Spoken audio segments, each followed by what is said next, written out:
The question is, what happens if Jeff, meaning I own responsibility of president, Ken, the general manager, and the section leaders, what if we are not aligned on strategy? And what I can tell you is it means that the entire company is running different directions and we aren't making music.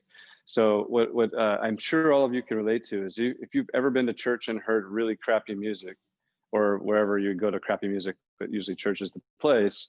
The musicians are all trying hard, but if they're not playing together as a team, the whole crowd, their bodies are freaking out. When we are not aligned, then what I would fully expect is really crappy music, and that is exactly what's been happening. In the time of COVID, what it became very, very clear is the belief in one piece flow was at a different level of conviction inside my body than in Ken's body.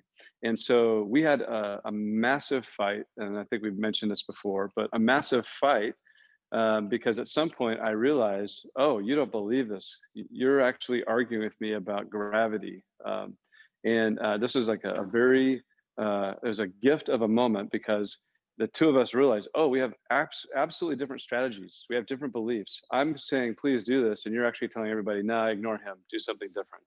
Exaggerating a little bit on the way that was communicated, but the reality was actually worse.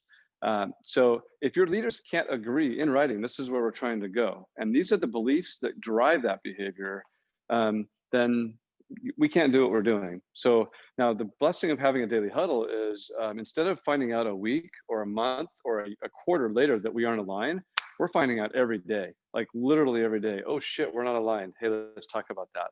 And because we've already decided that I own certain things, one decision maker, he owns other things, one decision maker, it makes it much easier for us to have that conversation. So there is a thing that we use, it's called decision funnel, where we start with very, very high level. What are your beliefs? What are your goals? What are the conditions? And then what is the actual thing you're going to do? You might call it a solution. I'll give you an example of this. It might be helpful. I'm not sure if it won't be, but if we don't believe the same things about, like, for example, we believe that the principles that we learned from Toyota are like gravity. Fight them and it's going to hurt. If your organization doesn't know that those are principles, then you'll be debating things that are kind of silly because they're already known. So this is a super, super important part. And this is where the power of coaching leaders and pairing with them to teach them the principles. Most leaders actually know at least half, I would say maybe 7 or 8. And there'll be 5 or 6 that they really need to learn a different way.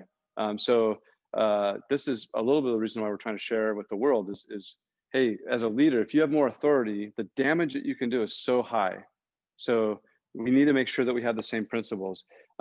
What you don't hear us fighting about now is, hey, when we cut the lead time by implementing standard work and doing flow, nobody in the leadership team has any question about whether that makes sense. We're all like, yeah, let's do that.